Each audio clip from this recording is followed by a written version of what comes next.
Assalamualaikum warahmatullahi wabarakatuh.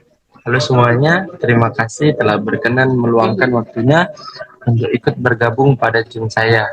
Nah, di sini saya akan membahas tentang budaya mutu, Good Agriculture Practice atau GAP, dan Good Handling Practice atau GHP dalam sektor perkebunan.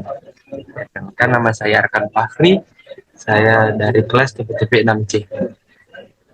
Seperti yang kita tahu, kelapa sawit adalah salah satu komoditas strategis yang berperan besar dalam perekonomian Indonesia. Selain menjadi sumber penghasilan bagi petani dan industri, produk sawit kini menjadi sorotan global terkait keamanan, kualitas, dan keberlanjutan. Oleh karena itu, tidak cukup hanya menghasilkan tandan buah segar atau TBS dalam jumlah banyak. Kita juga harus memastikan setiap produk sawit memenuhi standar itu aman dikonsumsi dan ramah lingkungan. Pertama, konsep budaya mutu. Budaya mutu dalam sistem perkebunan kelapa sawit merupakan fondasi manajerial yang membentuk cara berpikir, bersikap, dan bertindak seluruh elemen organisasi dalam mencapai standar kualitas yang konsisten dan berkelanjutan. Budaya mutu tidak hanya berfokus pada hasil akhir berupa tingginya rendemen minyak atau rendahnya kadar asam lemak bebas atau OLB, tetapi lebih jauh mencakup pengendalian seluruh proses produksi dari hulu hingga hilir. Dalam teori manajemen mutu modern yang dikembangkan oleh W. Edwards Deming, kualitas dibangun melalui pengendalian proses dan perbaikan berkelanjutan atau continuous improvement. Prinsip ini sangat relevan dalam industri kelapa sawit yang memiliki rantai produksi panjang dan kompleks. Jadi, kalau kita bicara tentang budaya mutu di perkebunan sawit, intinya adalah bagaimana setiap orang di kebun memahami bahwa kualitas itu dimulai dari praktik sehari-hari.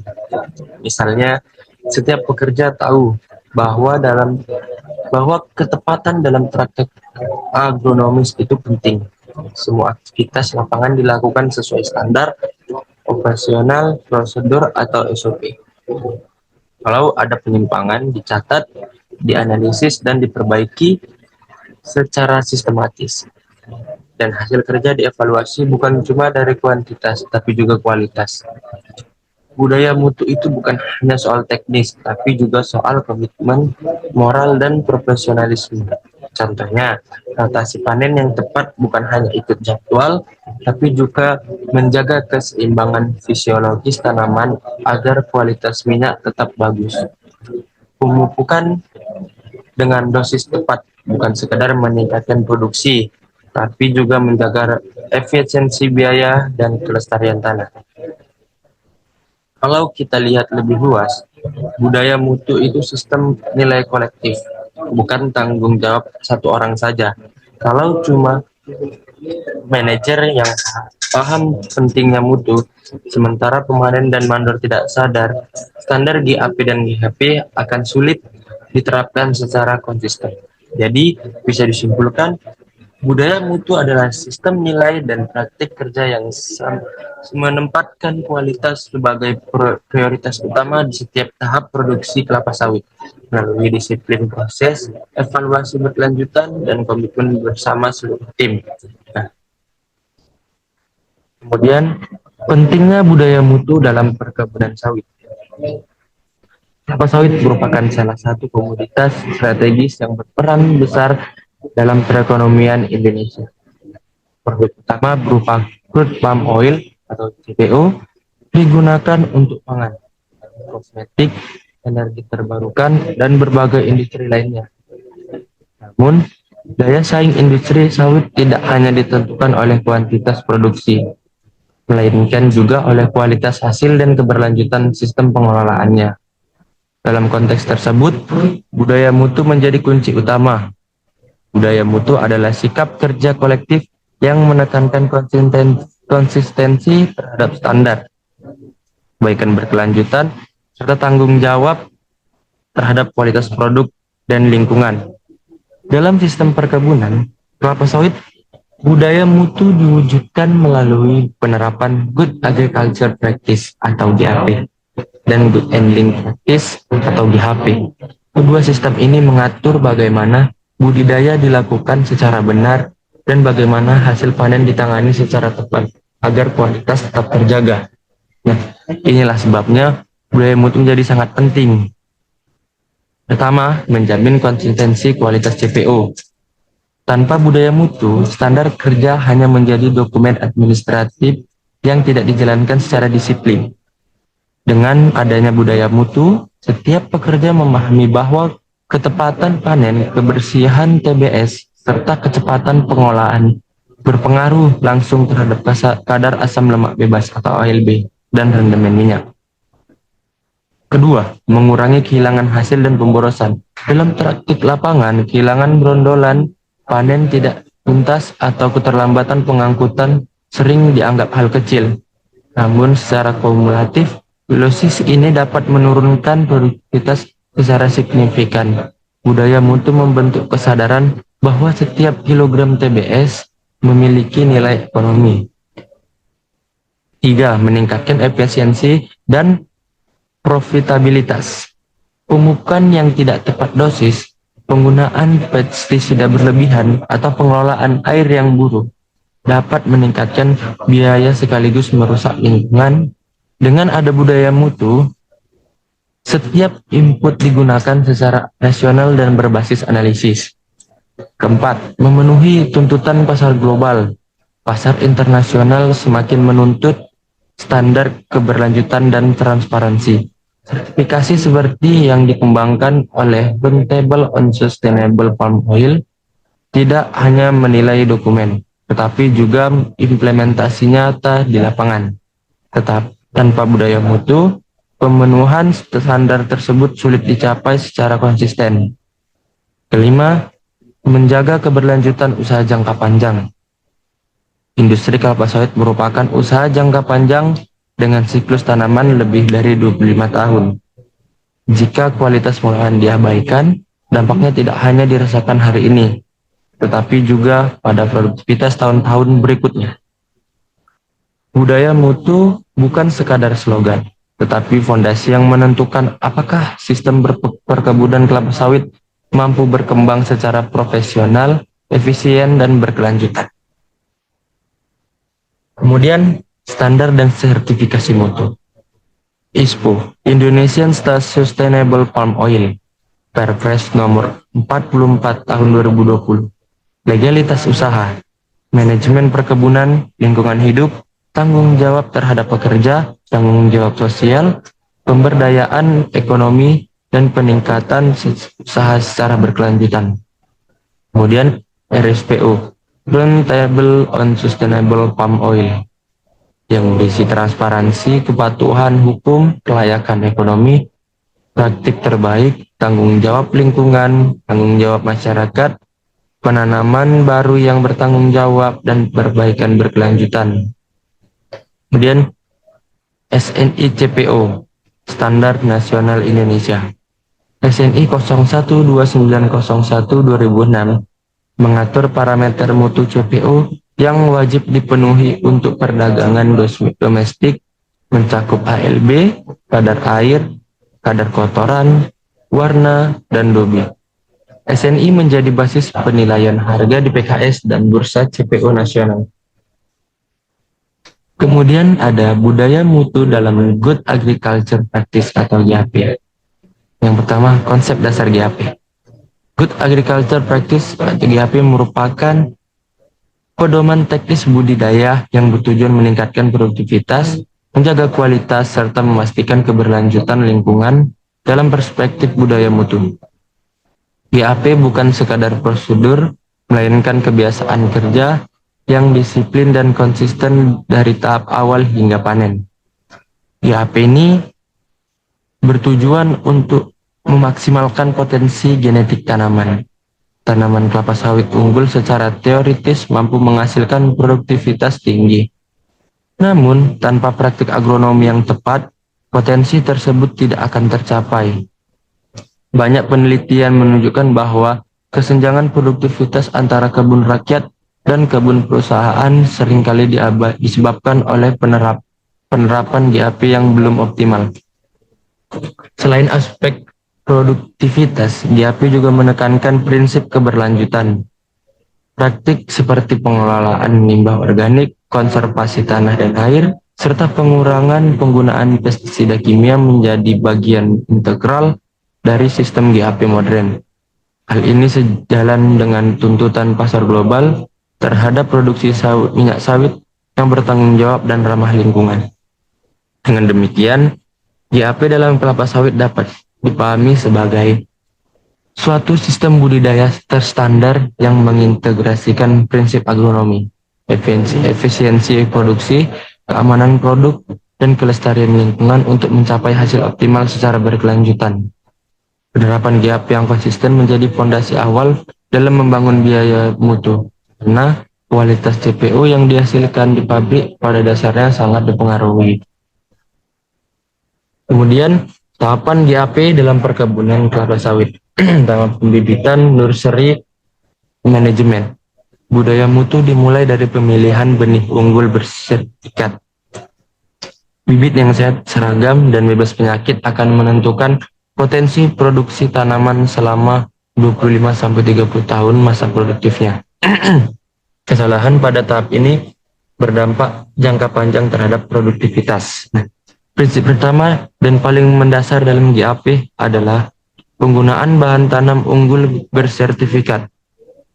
Secara ilmiah, potensi genetik tanaman menentukan kapasitas maksimum produksi tandan buah segar atau TBS. Jika sejak awal benih yang digunakan tidak berkualitas, maka sebaik apapun praktik budidaya, produktivitas tidak akan optimal. Oleh karena itu, pemilihan benih merupakan investasi jangka panjang yang menentukan keberhasilan kebun selama siklus hidup tanaman yang dapat mencapai lebih dari 25 tahun. Nah, tahapan GAP dalam perkebunan kelapa sawit. Yang pertama, persiapan dan pengelolaan lahan. Pengelolaan lahan dilakukan tanpa pembakaran terjerubarni, sistem drainase, konservasi tanah, dan pengendalian erosi harus dirancang dengan baik. Budaya mutu menuntut perusahaan menjaga keseimbangan ekosistem serta menghindari kerusakan lingkungan.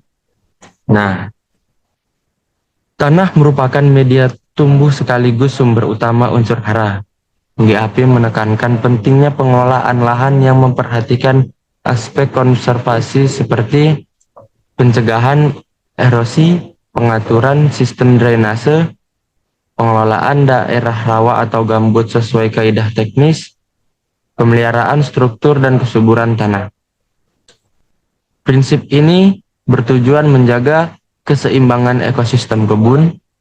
Tanpa manajemen tanah dan air yang baik, produktivitas akan menurun secara bertahap akibat degradasi lahan.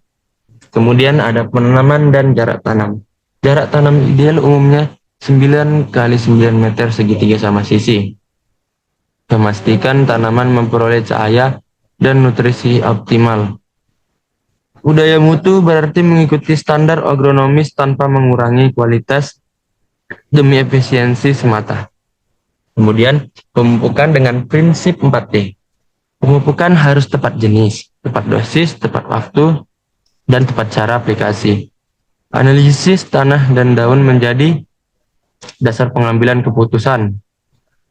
Dalam budaya mutu, pemupukan tidak dilakukan secara perkiraan, tetapi berbasis data. Nah, pemupukan yang tidak tepat tidak hanya menurunkan efisiensi serapan hara, tetapi juga meningkatkan biaya produksi dan berpotensi mencemari lingkungan. Dengan pendekatan berbasis data, tanaman memperoleh nutrisi sesuai kebutuhan fisiologisnya, sehingga pertumbuhan dan pembentukan tandan menjadi optimal.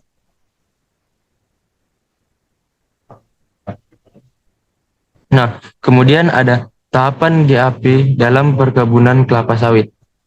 Yang pertama ada pengendalian hama dan penyakit. Pendekatan pengendalian hama terpadu atau PHT mengutamakan keseimbangan biologis dan meminimalkan penggunaan pestisida kimia. Hal ini mendukung keberlanjutan dan keamanan lingkungan.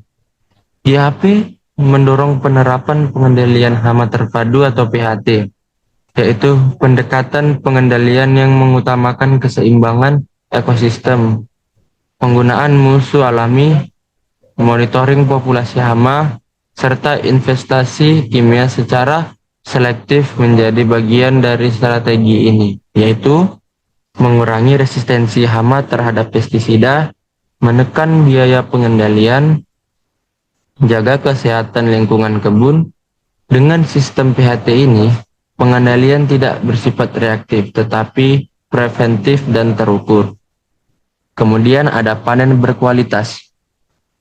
Buah dipanen pada tingkat kematangan optimal, ditandai jumlah gondolan jatuh. Setiap perusahaan pasti berbeda dengan tanda jumlah gondolan jatuh dan tanda buah segar yang siap panen itu berbeda-beda. Rotasi panen 7-10 hari menjaga stabilitas produksi dan kualitas TBS. Panen merupakan titik kritis dalam sistem produksi sawit. GAP menekankan pentingnya rotasi panen teratur, panen pada tingkat kematangan optimal, pengutipan brondolan secara menyeluruh, minimasi kerusakan tandan. Panen yang terlalu cepat menghasilkan rendemen rendah, sedangkan panen terlambat meningkatkan risiko peningkatan asam lemak bebas atau ALB. Oleh karena itu, ketepatan panen menjadi penghubung antara praktik budidaya dan kualitas minyak di pabrik. Kelima, prinsip tersebut tidak berdiri sendiri. Penggunaan benih unggul tanpa pemupukan yang tepat menghasilkan produksi suboptimal. Pemupukan yang baik tanpa pengelolaan panen yang disiplin juga tidak akan menghasilkan mutu maksimal. Dengan demikian, prinsip-prinsip GAP dalam kelapa sawit dapat dipahami sebagai sistem agronomi terpadu yang bertujuan mengoptimalkan potensi genetik tanaman, menjamin produktivitas tinggi secara konsisten, menekankan biaya dan kehilangan hasil, mendukung keberlanjutan lingkungan. Kemudian, penerapan prinsip GAP yang konsisten menjadi fondasi utama dalam membangun budaya mutu di tingkat kebun, sekaligus menjadi titik awal terciptanya kualitas minyak sawit yang kompetitif di pasar global. Nah, dampak budaya mutu GAP meningkatkan produktivitas per hektar, menurunkan biaya perawatan jangka panjang, menjaga kesuburan tanah, meningkatkan umur ekonomis tanaman. Budaya mutu dalam Good Handling Practice atau GHP. Konsep dasar GHP. Good Handling Practice atau GHP adalah standar penanganan hasil panen untuk menjaga mutu TBS hingga sampai ke pabrik kelapa sawit atau PKS. Buah sawit bersifat mudah rusak, perishable, sehingga kesalahan kecil dalam penanganan dapat meningkatkan kadar asam lemak bebas atau ALB dan menurunkan rendemen minyak. Good handling practice dalam sistem kelapa sawit merupakan seperangkat prosedur dan standar operasional yang mengatur penanganan tandan buah segar atau TBS sejak dipanen hingga masuk ke proses pengolahan di pabrik kelapa sawit atau PKS. Tujuan utama GHP adalah menjaga mutu bahan baku agar tidak mengalami penurunan kualitas sebelum dilakukan ekstraksi minyak. Dalam industri sawit, kualitas minyak sangat ditentukan oleh kondisi bahan baku, berbeda dengan komoditas kering. TBS merupakan bahan biologis aktif yang tetap mengalami proses fisiologis dan biokimia setelah dipanen. Begitu tandan dipotong dari pohonnya, jaringan buah mulai mengalami kerusakan seluler yang memicu aktivitas enzim lipase. Enzim ini menghidrolisis trigliserida menjadi asam lemak bebas atau ALB. Peningkatan ALB inilah yang menjadi indikator utama penurunan mutu minyak sawit. Secara ilmiah, laju pembentukan ALB dipengaruhi oleh beberapa faktor, antara lain kerusakan mekanis pada buah saat panen, keterlambatan pengangkutan saat pengolahan, suhu lingkungan yang tinggi, kontaminasi mikroorganisme, pemupukan TBS tanpa ventilasi yang baik. Semakin lama TBS tertunda untuk diolah, semakin tinggi risiko kenaikan ALB atau asam lemak bebas. Dalam praktik industri, TBS idealnya harus diolah dalam waktu maksimal 24 jam setelah panen untuk mempertahankan kualitas optimalnya. Oleh karena itu, GHP tidak sekedar kegiatan teknis pengangkutan, tetapi merupakan bagian dari sistem pengendalian mutu berbasis waktu atau time sensitive quality control. Setiap jam keterlambatan memiliki implikasi terhadap kualitas akhir crude palm oil atau CPO. Selain pengendalian ALB, GHP juga berperan dalam menjaga kebersihan bahan baku dari kontaminasi tanah dan pasir, keseragaman tingkat kematangan buah, integritas fisik tandan, efisiensi proses perebusan atau sterilisasi di PKS. Apabila TBS yang masuk ke pabrik sudah dalam kondisi rusak atau tercemar, maka proses pengolahan tidak akan mampu sepenuhnya memperbaiki mutu tersebut. Artinya, kualitas CPO pada dasarnya dibentuk sebelum proses ekstraksi dimulai. Dengan demikian, good handling practice dalam kelapa sawit dapat didefinisikan sebagai sistem penanganan pasca panen yang terstandar dan berbasis pengendalian mutu untuk mempertahankan kualitas fisik dan kimia tandan buah segar sebelum proses pengolahan, sehingga menghasilkan minyak sawit dengan mutu optimal dan nilai ekonomi tinggi. Dalam kerangka budaya mutu, GHP berfungsi sebagai jembatan antara praktik budidaya atau GAP dan proses pengolahan di pabrik. Tanpa GHP yang disiplin, keberhasilan penerapan GHP di kebun dapat tereduksi dalam waktu singkat akibat penanganan pasca panen yang tidak tepat. Tahapan GHP dalam sistem perkebunan. Yang pertama, pengumpulan brondolan. Setiap brondolan harus dikutip untuk meminimalkan losis. Budaya mutu menuntut ketelitian dan tanggung jawab pemanen. Kemudian penempatan di tempat pengumpulan hasil atau TPH. Buah harus tersusun rapi, tidak tercampur tanah atau sampah, serta tidak dibiarkan terlalu lama. Nah, tahap ini adalah yang krusial penanganan TBS segera setelah panen. Tandan harus diturunkan secara hati-hati untuk meminimalkan luka mekanis yang dapat mempercepat aktivitas enzim lipase. Di tempat pengumpulan hasil atau TPH, TBS harus tidak bersentuhan langsung dengan tanah berlumpur, tidak tercampur pelepah, batu, atau sampah. Disusun rapi untuk mencegah pemupukan berlebihan. Brondolan dikutip secara menyeluruh. Nah, kontaminasi tanah dapat meningkatkan kadar kotoran atau dirt content pada CPO yang berdampak pada efisiensi klarifikasi di pabrik. Oleh karena itu, kebersihan TPH menjadi indikator penting dalam pengendalian mutu. Nah, kemudian pengangkutan ke pabrik. Waktu pengiriman maksimal 24 jam setelah panen untuk mencegah peningkatan ALB atau asam lemak bebas. Kendaraan harus bersih dan tidak merusak buah. Prinsip utama dalam GHP adalah pengendalian waktu. TBS harus segera diangkut ke PKS dan diolah maksimal dalam waktu 24 jam setelah panen.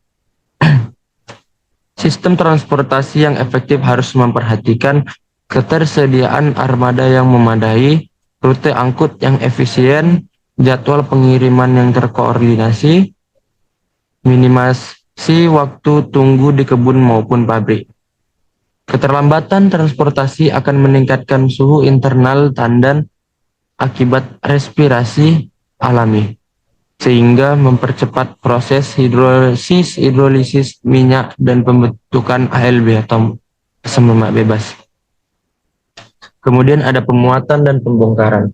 Teknik pemuatan harus menghindari luka atau memar pada buah. Kerusakan fisik mempercepat proses oksidasi dan fermentasi. Nah, dampak budaya mutu GHP.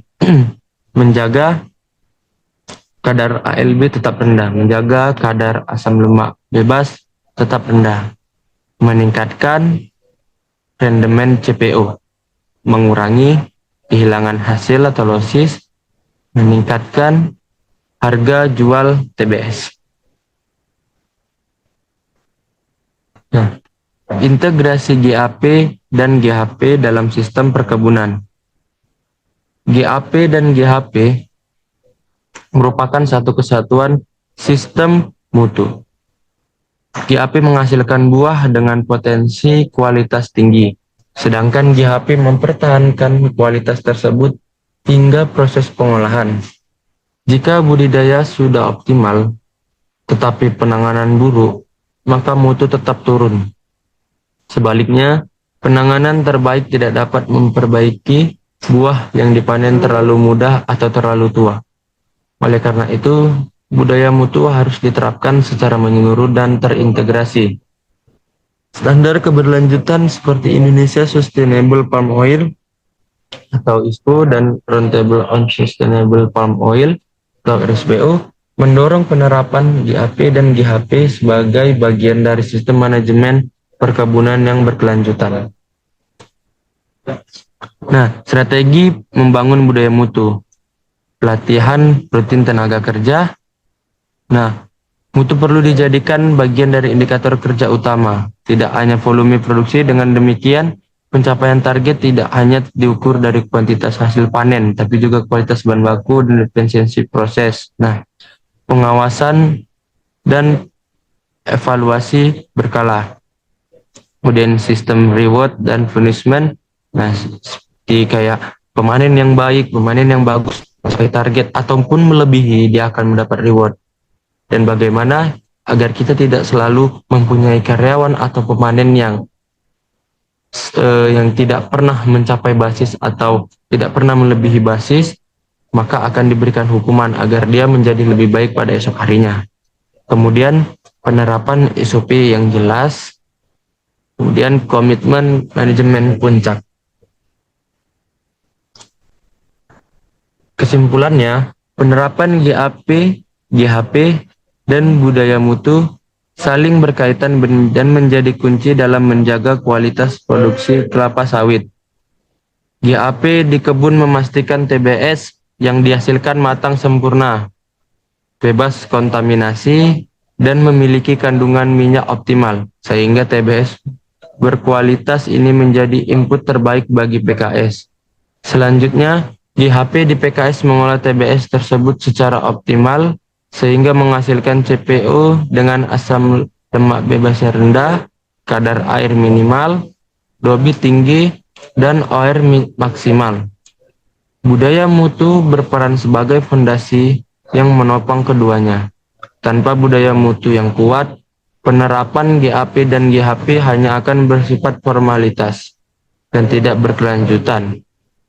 Sebaliknya, budaya mutu yang kuat mendorong setiap individu untuk secara proaktif menjaga standar, melaporkan penyimpangan, dan terus berinovasi demi tercapainya kualitas produksi yang konsisten dan berkelanjutan.